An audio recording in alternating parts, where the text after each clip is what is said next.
ज्या देशामध्ये बाबासाहेबांचं संविधान लागू आहे अशा देशामध्ये इंग्रजांच्या पेक्षा काळा कायदा कायद्याच्या मार्गाने संवैधानिक मार्गाने सभागृहाच्या माध्यमातून कोणी आणू शकतो का? जन सुरक्षा कायद्याचा जे कायदा बनेल तो कायदा जर माझ्यावर लागू झाला तर माझी सर्व संपत्ती सीज करण्याचा अधिकार राहील. म्हणजे तुमचं घर आम्ही जप्त करू आणि जप्त केल्याबरोबर बुलडोझरनं उद्ध्वस्त करू, तुम्ही आमच्या विरोधात जाऊ शकणार नाही. सर्च वॉरंट, मॅजिस्ट्रेटचं प्रेझेंट आणि मॅजिस्ट्रेटची परमिशन घ्यायची गरज राहणार नाही. चोर टाकू सारखा अर्ध्या रात्री माझ्या घरामध्ये घुसून माझ्या घराची झडती घेण्याचा आणि जप्ती करण्याचा अधिकार हा कायदा सरकारच्या अधिकाऱ्यांना देतो. इंडियन मुजाहिदीन नावानं हजारो मुस्लिम तरुणांना आतंकवादी म्हणून जेलमध्ये टाकलं ना. 12 वर्ष व्हायला आले ना यांची सरकार आलेली आहे. ते इंडियन मुजाहिदीनचं पत्ता तरी काढू शकले का? ते कुठे हेड ऑफिस आहे? तर ब्राह्मण शासन हे माझी कन्सेप्ट नाहीये, ब्राह्मणांचं शासन आहे, मी नाहीये. कोरटकर नावाचीच ग्रस्त बोलले. नाव कसं आहे? जनसुरक्षा. असं वाटेल जनतेला की आमच्या सुरक्षेसाठी आहे, पण हे आपल्या सुरक्षेसाठी नाही तर आपल्याला लॉकअप मध्ये टाकण्यासाठी, आपल्याला जेलमध्ये सडवण्यासाठी, नासवण्यासाठी आणि आधुनिक पद्धतीच्या काळ्या पाण्याची शिक्षा देण्यासाठी हा कायदा आणला जातोय. प्रस्थापित कायद्याची किंवा कोणत्याही कायद्याद्वारे स्थापन केलेल्या संस्थाची अवमानना करण्यास प्रोत्साहन देणे किंवा तसे करण्याचा उपदेश देणारे कृत्य म्हणजे बेकायदेशीर कृत्य. आता सांगा, जर कोणी प्रोत्साहित केलं की हे कायदा मान्य करू नका तर त्या कृतीला सुद्धा बेकायदेशीर. आणि शेवटची व्याख्या लक्षात घ्या. बेकायदेशीर कृती काय असते त्याची शेवटची व्याख्या बघा.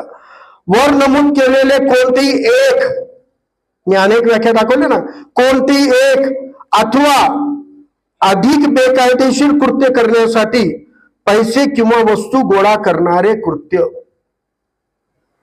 म्हणजे मी या कार्यक्रमामध्ये असा कोणता कायदा झाला तर आम्ही मान्य करणार नाही जर असं वक्तव्य केलं आणि या कार्यक्रमाच्या आयोजनामध्ये तुम्ही 10 रुपये दिले असतील तर तुम्ही माझ्या बराबरीने दोषी होणार.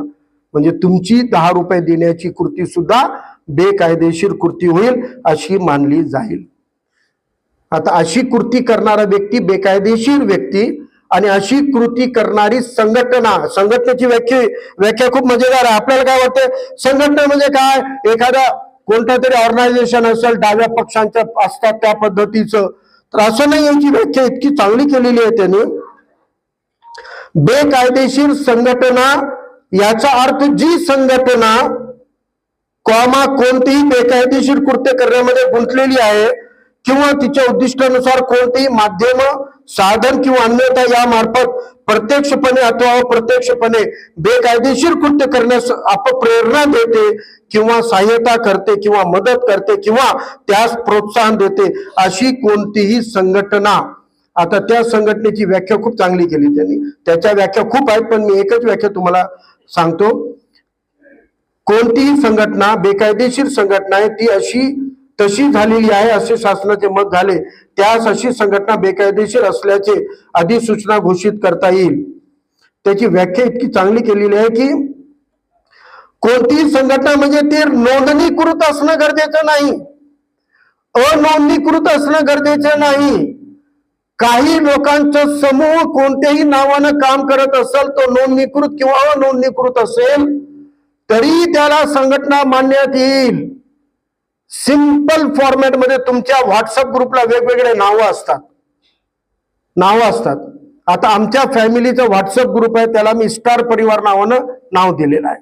आमच्या कॉलेजच्या मित्रांचा एक व्हॉट्सअप ग्रुप आहे, त्याला आम्ही किंग्स क्लब नाव दिलेलं आहे, किंग्स क्लब.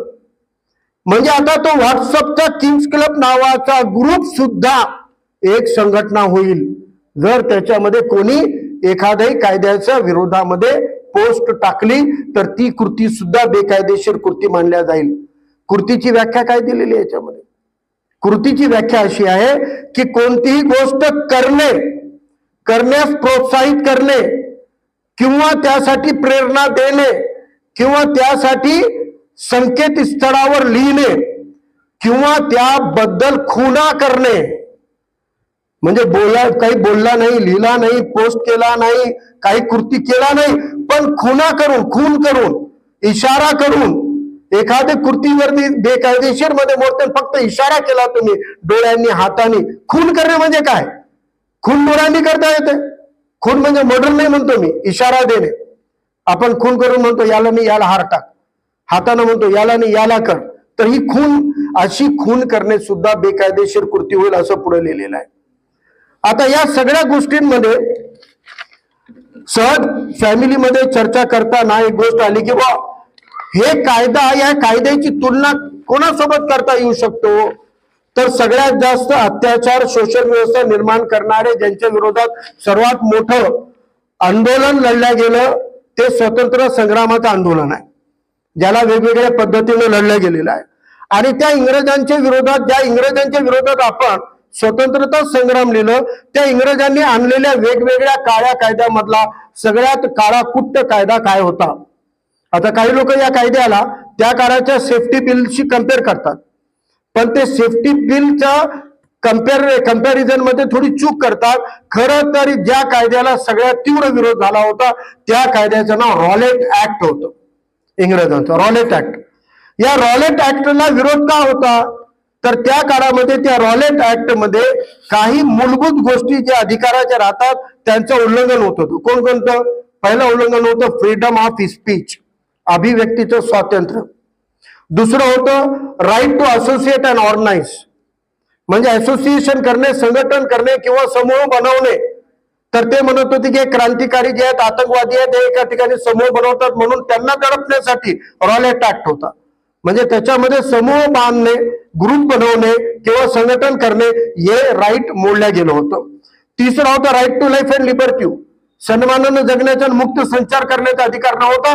त्यांना धरून लॉकअप मध्ये टाकणं, त्यांना कुठे फिरू न देणं हे होता. म्हणजे फ्रीडम ऑफ मुवमेंट सुद्धा नव्हती त्यांना. चौथा त्याच्यामध्ये न्यायालयीन तपासणी आणि न्याय हक्क, judicial review and fair trial हे अधिकार नव्हतं. रॉलेट ऍक्ट मध्ये उचलून टाकलं तर त्याची काही सुनवाई नाही, काही जामीन नाही, त्याच्यावर काही ट्रायल नाही, काही नाही, तो पळा आणि सडत राहायचं. आणि नेक्स्ट मुद्दा होता की प्रिझम्पशन ऑफ इनोसेन्स, निर्दोष मानण्याचा हक्क, म्हणजे आरोप सिद्ध होईपर्यंत त्याला निर्दोष म्हणा वगैरे काही नाही.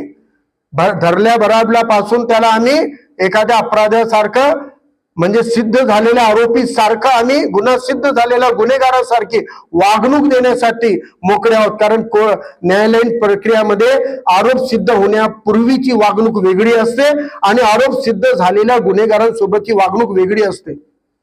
म्हणजे गुन्हा सिद्ध होण्याच्या आधी, म्हणजे आपण जसं म्हणतो की आम्ही राजकीय गुन्हेगार आहोत, आंदोलन केलेले आहोत, आम्ही काही खिस्सा कापला नाही, मर्डर केलं नाही, आमच्यासोबत सन्मानाची वागणूक करा. तर ही सन्मानाची वागणूक या कायद्यामध्ये नाही.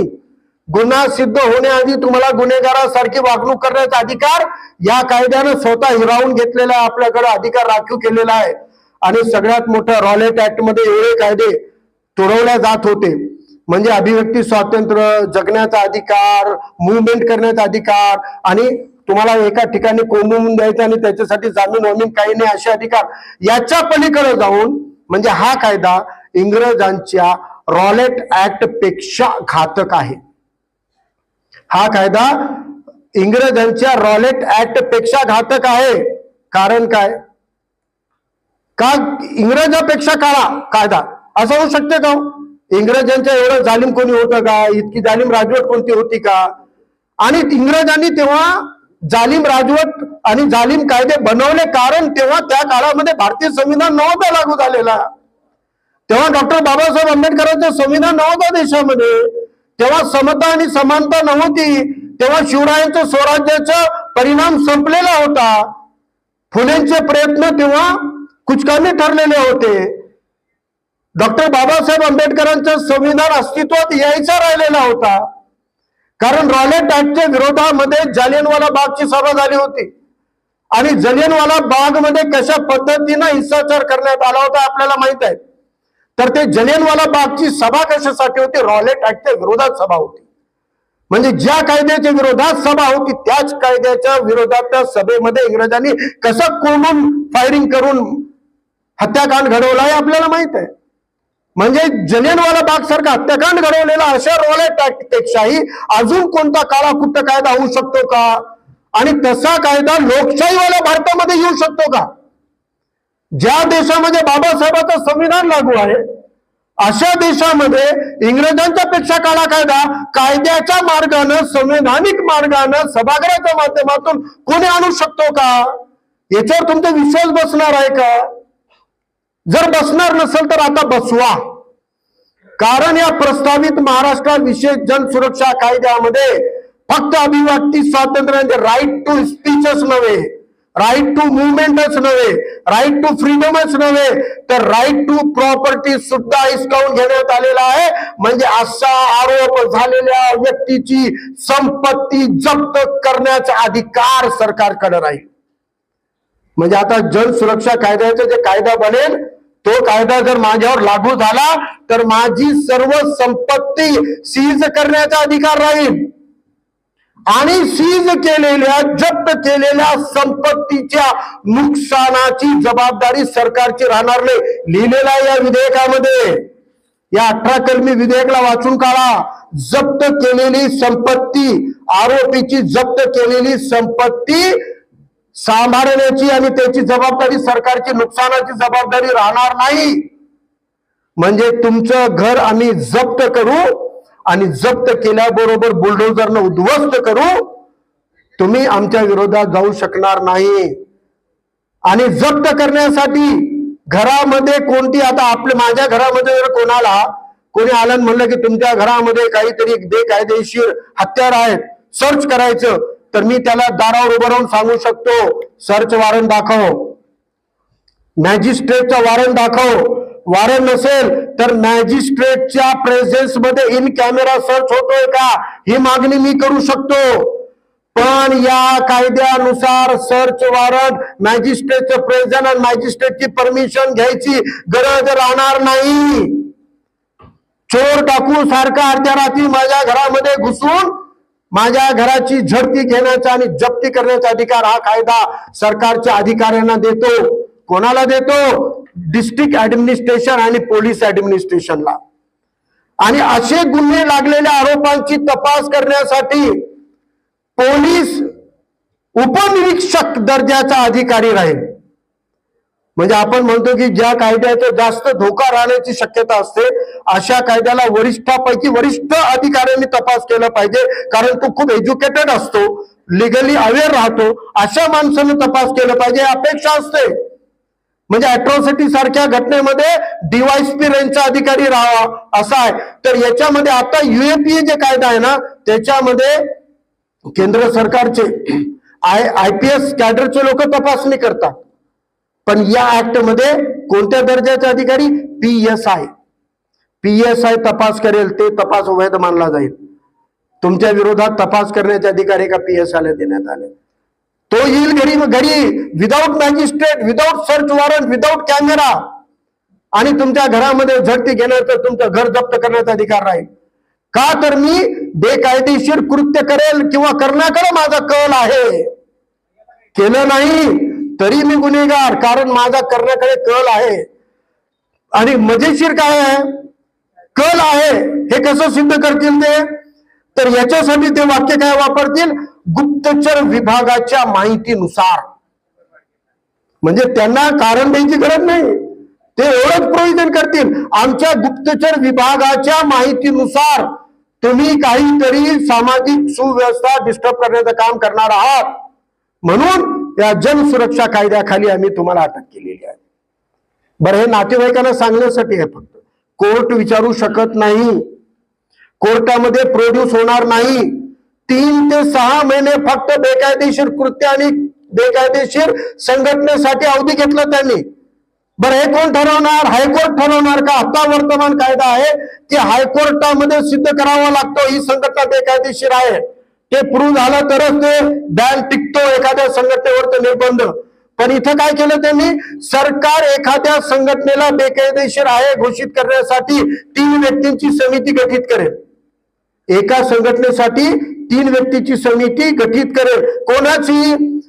न्यायालयीन निवृत्त न्यायाधीश किंवा सिटिंग न्यायाधीश किंवा उच्च न्यायालयाची न्यायाधीश बनण्याची ज्याची अर्थ आहे त्याचे इक्वेलंट आहे, डिस्ट्रिक्ट जज आहे पण हायकोर्ट जज बनण्याची त्याची क्रायटेरिया पूर्ण असतील असा न्यायाधीश आणि 3 लोकांची समिती राहील आणि या 3 पैकी एक अध्यक्ष 2 सचिव राहतील आणि त्या समितीला सरकार देईल ते मानधन आणि मुक्ती राहील. त्यांना ज्युडिशरी पॉवर देण्यात आले. कोणते? सेशनचे. सेशन कोर्टाचे अधिकार देण्यात आले. ते कोणालाही अरेस्ट करू शकतात, कोणालाही नोटीस काढू शकतात, कोणालाही साक्षीला बोलू शकतात. या परीचे अधिकार या 3 सदस्य समितीला राहील. हे अधिकार सरकारचे राहतील. कोर्ट हस्तक्षेप करू शकणार नाही. मॅजिस्ट्रेटची परवानगी नाही, जामीनची मागणी नाही.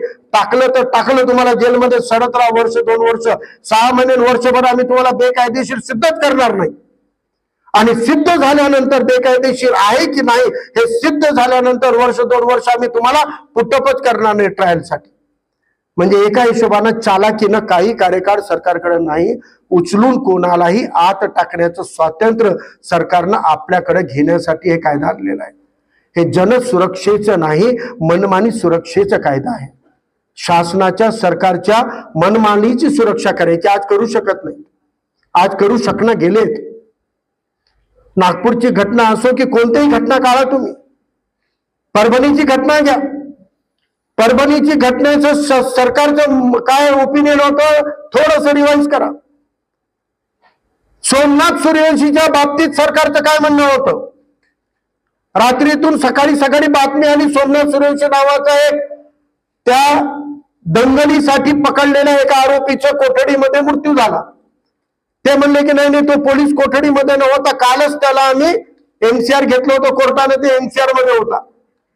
आणि मग पोलिसांना जेव्हा विचारलं तर पोलीस अधिकारी आयजी लेवलचे पोलीस अधिकारी आणि गृहमंत्री म्हणतायत की त्याच्या छातीमध्ये दुखू लागलं होतं, त्याला दम्याचा प्रॉब्लेम होता आणि त्याला दवाखान्याला घेऊन जाईपर्यंत हृदयविकारानं त्याची मृत्यू झाली. 5 इंटरव्ह्यू आहेत आयजीचे आणि 3 इंटरव्ह्यू आहेत गृहमंत्र्याचे. या 8च्या 8 इंटरव्ह्यू मध्ये सोमनाथ सूर्यवंशी हृदयविकारानं मेलेला आहे. दम्याचा श्वासाचा त्रास झाला आणि हृदयविकारानं मेला. हे 8 स्टेटमेंट आहेत. त्यावेळेला जर आदरणीय बाळासाहेबांनी फक्त एकच काम असं जबरदस्त केलं, ते म्हणले की हरकत नाही कशाने मेला असेल पण त्याचा पोस्टमार्टम हा कशा पद्धतीने झाला पाहिजे, इन कॅमेरा आणि फॉरेन्सिक पद्धतीने झाला पाहिजे. आता नांदेड आणि परभणीमध्ये फॉरेन्सिक नाहीच, ती आहे औरंगाबादच्या घाटीला. मग मुख्यमंत्र्यांनी मान्य केलं आणि ते मान्य केल्यामुळं औरंगाबादला जेव्हा फॉरेन्सिक पद्धतीनं पोस्टमार्टम झाला त्याच्यातून सिद्ध झालं त्याच्या शरीरावरच्या जखमा आणि त्याच्या वेन्स ज्या संकुचित पावलेल्या आहेत अशी मृत्यू फक्त मारहाणी आणि भीतीमुळे झालेली आहे. आणि हे काही हृदयविकारानं झालेलं नाही, हे त्या पोस्टमार्टमनं सिद्ध झालं. म्हणजे सरकारची नियत काय असते, घडलेली घटना काय होती. जर फॉरेन्सिक पीएम झाला नसता तर आपण सगळेजण हृदयविकारानं मेला म्हणून शांत झालो असतो, राग काढलो असतो, फेसबुकवर 2-4 शिव्या घाललो असतो आणि मोकळे झालो असतो. परंतु त्या सोमनाथ सूर्यवंशीची हत्या पोलीस कस्टडीत घडवून आणलेली आहे हे समोर आलं नसतं.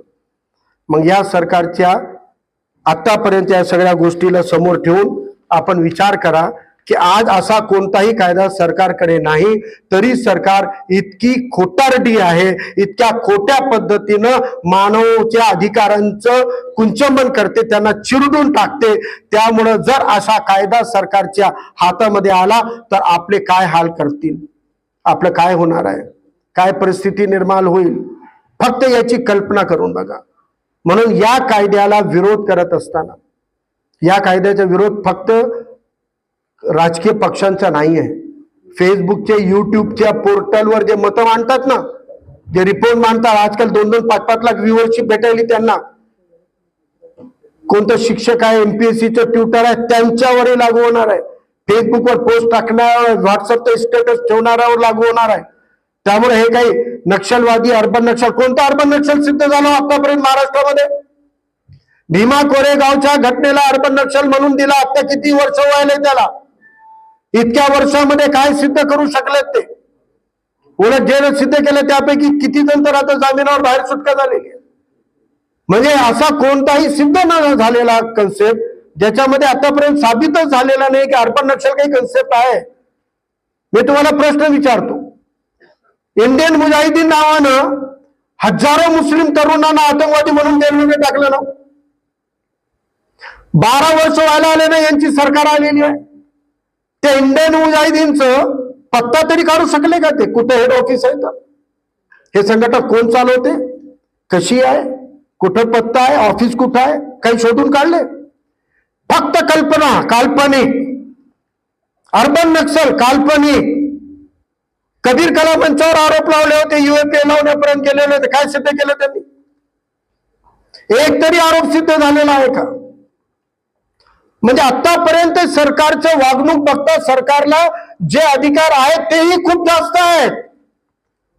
तुम्हाला आम्हाला कधी उचलून टाकण्याचे आहेत.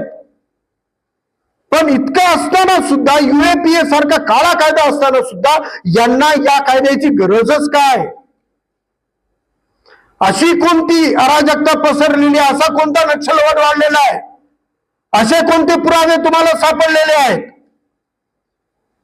जप्त केलेल्या साहित्यामधून, साहित्य म्हणजे काय? कोणती वही, पुस्तक, डायरी, त्याचा अर्थ मनमानी पद्धतीने तुम्ही काढाल. कोणतं प्लॅनिंग, नियोजन, काही घटना तुम्हाला सापडली का? नाही. हे निमित्त म्हणजे कायदा का करतो? तर काही अटक झालेल्या आरोपींकडे साहित्यातून, म्हणजे आता आपल्या साहित्यामध्ये वामनदादा कर्टकची कविता असेल, नामदेव ढसाड यांची कविता असेल, तर ह्या कवितांना सुद्धा तुम्ही मग आम्हाला याच व्याख्यामध्ये घेणार आहात.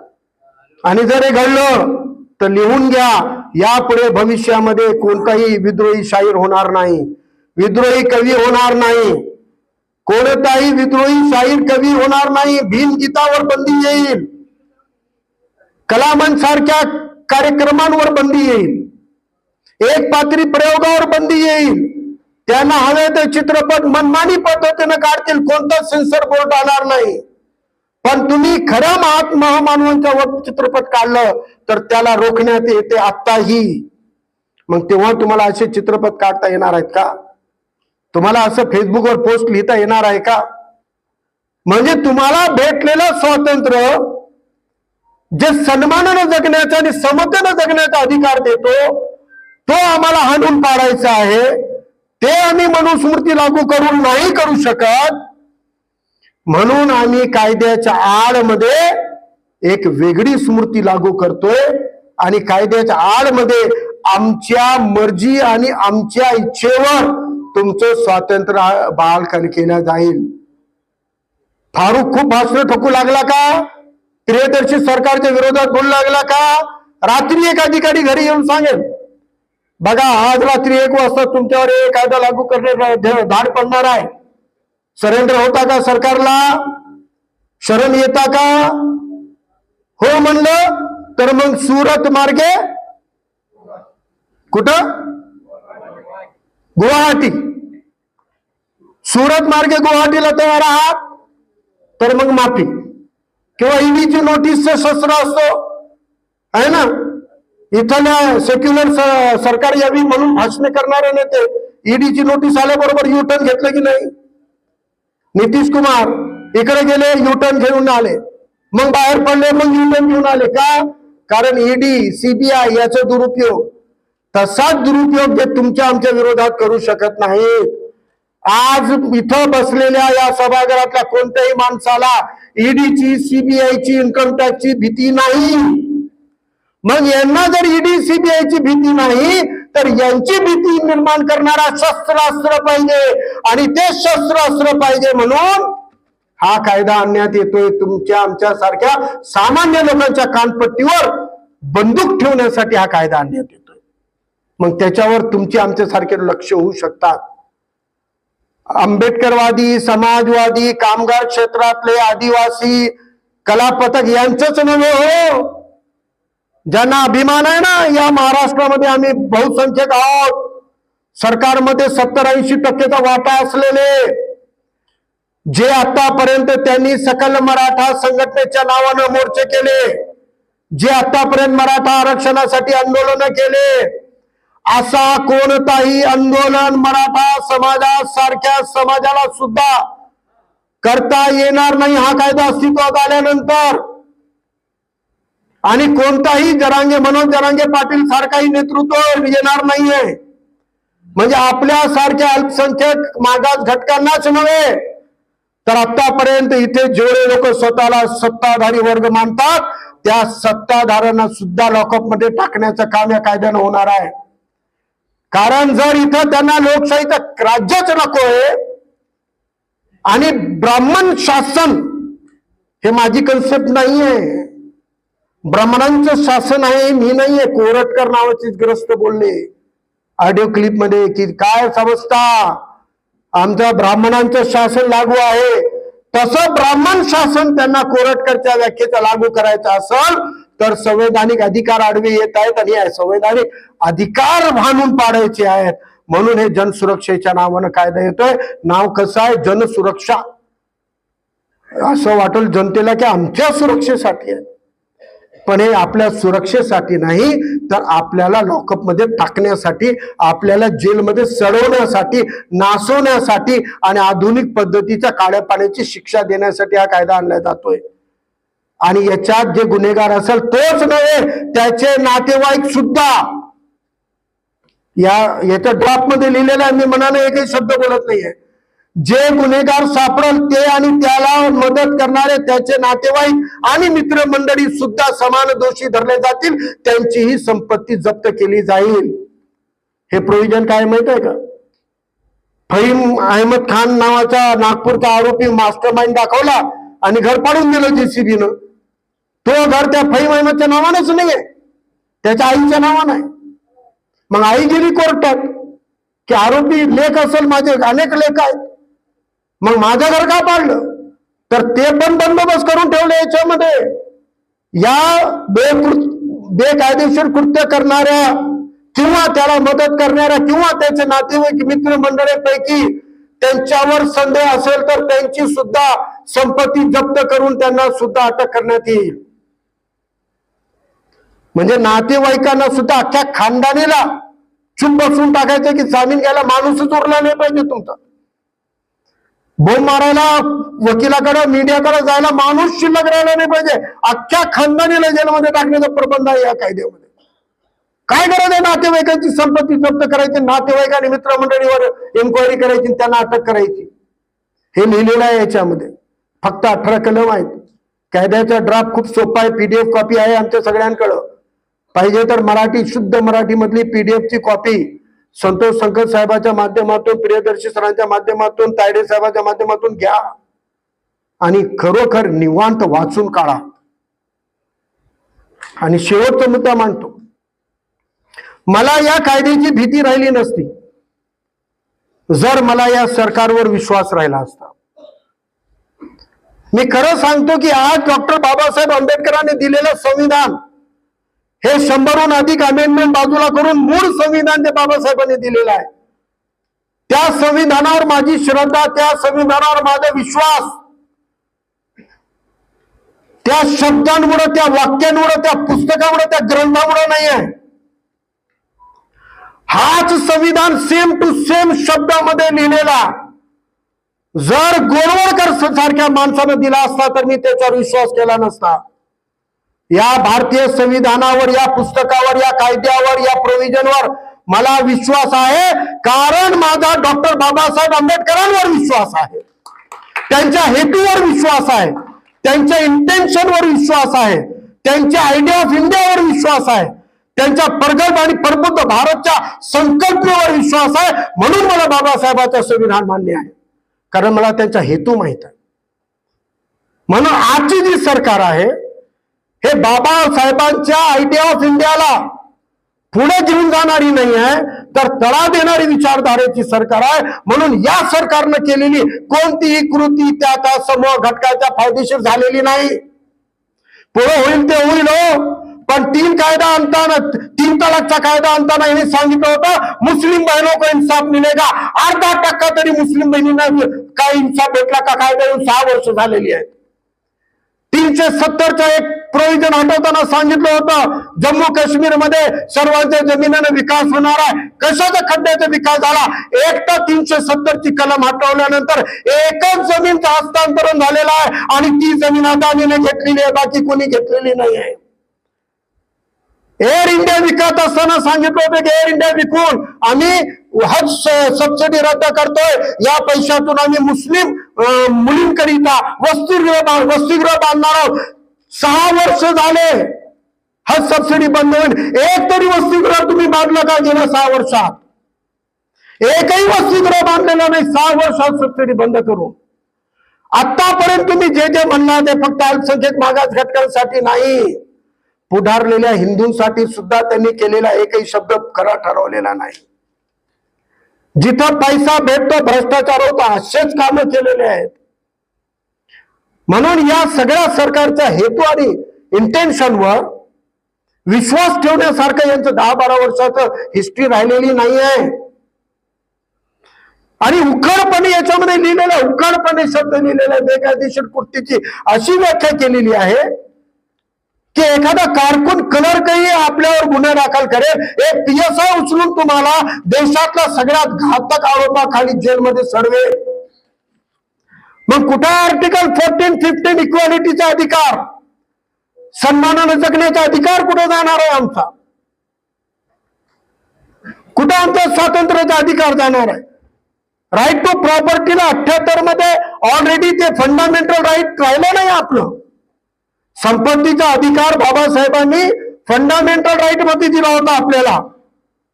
1978 मध्ये अमेंडमेंट केली, 44th अमेंडमेंट काहीतरी, आणि त्या 44व्या अमेंडमेंट मध्ये ते फंडामेंटल राईट मधून काढलं आणि त्याला संवैधानिक न्यायालयीन अधिकार करून टाकलेला आहे. आता ते 19/1/F आर्टिकल फंडामेंटल राईट राहिलं नाही. आता 300A नावाचं डायरेक्ट टू प्रिन्सिपल मध्ये टाकलेला आहे. तुम्हाला फक्त न्यायालयीन अधिकार आहे संपत्ती घ्यायचं, गोळा करायचं. त्यामुळं आता तुमच्या प्रॉपर्टी जप्त करायच्या आहेत, घरं बुलडोझरनं पाडायची आहेत आणि जमिनी जप्त करून विकून टाकायची आहे. हे सरकार आता लूटमारी करं आणि कायदेशीर डाके पाडणं करं, कायदेशीर लूट करण्यासाठी, स्वतःला मोकळं करण्यासाठी कायद्याचं सुरक्षा कवच आपल्याकडे ओढून घेत आहे आणि त्यासाठी हे असे कायदे आणण्याचा घाट हे घालत आहेत. म्हणून या कायद्याच्या बद्दल आपण प्रत्येकानं अधिकाधिक जाणून घेऊन याचा प्रचार प्रसार लोकांपुढे. तुम्हाला एक सांगतो, हे कायदा रोखण्यासाठी स्वतःला जेलमध्ये सडवा, परंतु हा कायदा आल्यानंतर कधी न सुटण्यासाठी जेलमध्ये सडावं लागेल. म्हणून तसंच सोडण्यापेक्षा हा कायदा रोखण्यासाठी अटक झाली तरी चालेल, आम्हाला लॉकअप मध्ये टाकलं तरी चालेल, पण हा कायदा लागू होऊ देणार नाही. यासाठी आपण लढलो तर येणाऱ्या पिढ्या गुलामगिरीच्या अधीन जाणार नाही. आणि बाबासाहेबांनी दिलेलं संविधान, संविधानाची स्वतंत्रता आणि संविधान अनुकूल राष्ट्राचं स्वप्न पूर्णत्वास घेऊन जायचं असेल तर आपल्या सगळ्यांना अशा काळ्या कुट्ट कायद्याच्या विरोधामध्ये सगळ्या जाती धर्माच्या लोकांना सोबत घेऊन लढावं लागणार आहे. मी पुनश्च एकदा वसंतदादा साळवे यांना वाढदिवसानिमित्त मनापासून शुभेच्छा देतो.